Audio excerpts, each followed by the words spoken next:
Stronger in the Difficult Places podcast. I'm your host, Dr. Zoe, and today's topic is, what do we do when our relationships have changed? We want to move forward, or maybe we're trying to figure it out, but our relationship is different, or the people are changing. Conversations recently with friends and clients about changing relationship is really what inspired me to make this episode. When an important person in your life stops showing up in the way that they used to before, this is super painful. So how do you cope? How do you hang on to a relationship and yet let go at the same time when things have changed? And I'm not talking today just about marriage or romantic relationships. I want you to think about all your relationships today. Friendships, parent-child relationships, all of them as I talk about letting go. Maybe you're a mother and your child is getting ready to start kindergarten, your baby is morphing into a school-age kid, and they need you a little differently. You may feel like you've lost your footing for a minute as you learn this new territory of motherhood. Or maybe your child is a quasi-adult like my 19-year-old son, and you're struggling to find a new role as mentor and friend. You're no longer authority figure and accountability holder. Your job of raising is done, but you can't find the button to turn off your autopilot parent that's been on for the past 20 years. Maybe you have an aging parent and your role is changing from being able to seek your parents out for advice to being a parent to them. You miss your parents even though they're right there in front of your face, but they're no longer available to you in the way that they used to be. And you've got to grieve this loss, and you're learning a new role at the same time that you're grieving. Or maybe your best friend is remarried, or they've had a child, or maybe they've ended their marriage, and their life is changing, and yours is staying the same. This affects your relationship, and she might be less available to you than she was before, or maybe she doesn't need you in the same way anymore. You two aren't on the same track anymore as you once were, and you might have mixed feelings of jealousy, fear, and wishing the world would stop for a minute and go back to the way it's always been. Maybe your partner wants to move to a new location and you don't. Or maybe he developed a new friendship, or he started going to the gym.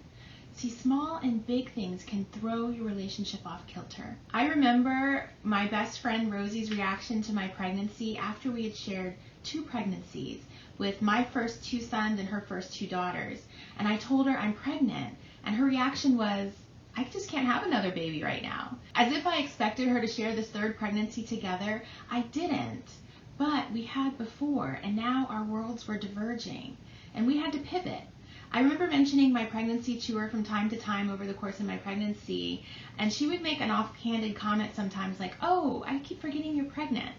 We didn't share this like we had the others, and there was some sadness there. But our relationship adjusted, and now 15 years later, 20 years into our friendship, it's still going strong. And I hope that gives you a little hope for what may happen in your relationship. Over the course of my marriage, we've had children, we've had illness, aging issues, career shifts. All of those things have challenged our relationship in really powerful ways. And it is not the same that it was 27 years ago. And it won't be the same as it is now 10 years from now. And I choose to think that that's a good thing. I remember when my son went to college and I offered him help for something and his response was, I got it, Mom. It kind of stung because our relationship had turned a corner and I had to figure out, how do I settle into this new role? See, some relationships serve their purpose and they run their course. And change means an end to the relationship. And that's okay, even though we do have to grieve it. But how do you let go and accept change in a relationship that you fully intend to maintain? First, you need to learn to deeply accept that change is inevitable. I remember talking to a friend and grappling with the reality of getting older, and he said, you need to embrace getting older because it's better than the alternative. And I remember asking, what's the alternative? And he quickly answered, being dead. I had never heard anybody put it that way before, but when he did, it kind of shifted something in me, and I was able to embrace aging in a different way, because it is, right? It's inevitable. And the same goes for your relationship. Change will happen in your relationship, and you can embrace it, or you can deal with the alternative, which is ending the relationship or destroying the relationship. Either way, you're not going back. And I know that might sound dark, but it's really a beautiful opportunity for something healthy if you allow it to be, for both of you. Often, one of the first reactions to change is a power struggle. You push against it, trying to bring the system back to equilibrium.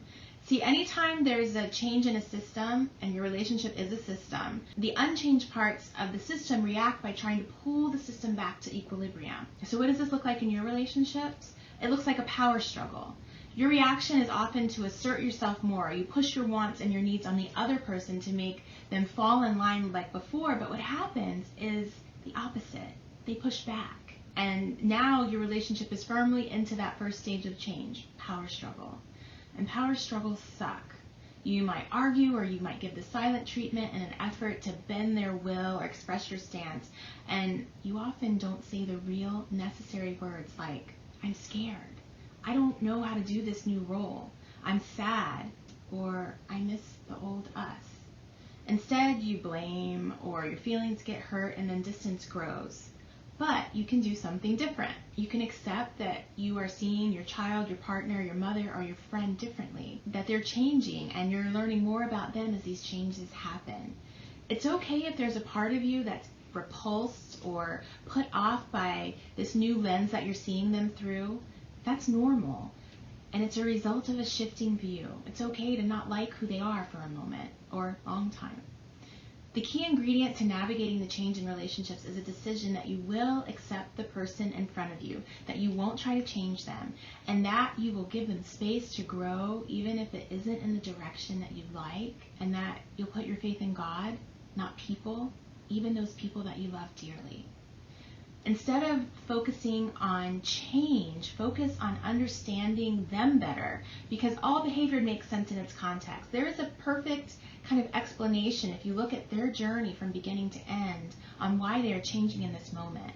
And if you focus your lens on understanding them and ask yourself, why do I want to fight against this change? And is this change worth weathering?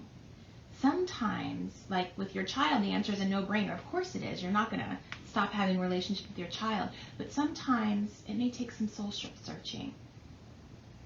Remember, we always have decisions to make. You are not a helpless victim. And anyone's shift, no matter what they're doing, you can choose to ride out the storm, recognizing that things are shifting. Or you can say, no, thank you very much, and you can hop off that ride. Some changes aren't always healthy, and boundaries have to be erected. No, husband, it's not okay if you want to have an open relationship. Or, no, child, I will not support you choosing addiction. But when it's not a boundary issue, but rather the change is a growth issue, or when you're just losing control and you feel left out or abandoned, then it's your time to ask those really hard questions. What are you afraid of? What needs aren't being met anymore with this change? And how can you fill those needs yourself? This time of change is not just to rediscover the person you're in a relationship with, but also to rediscover yourself and your strength. Think back to past changes and what got you through those times. Envision your healthiest self showing up in this relationship in the future. And remind yourself that your spouse can change and not change their love for you. Remind yourself that you've poured good things into your child, and even if they veer off the path, you are a beacon that can bring them back. Remind yourself that good friendships can weather the storms. And remember that your presence is a valuable influence, even if it feels like it's not.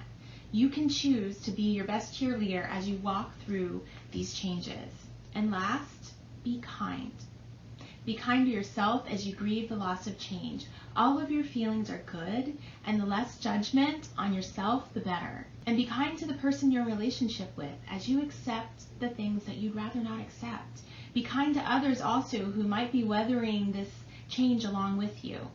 Take the time to pause, reflect, talk to a trusted friend always. Focus on cultivating strength, but never require it from yourself. And I will leave you with this last quote.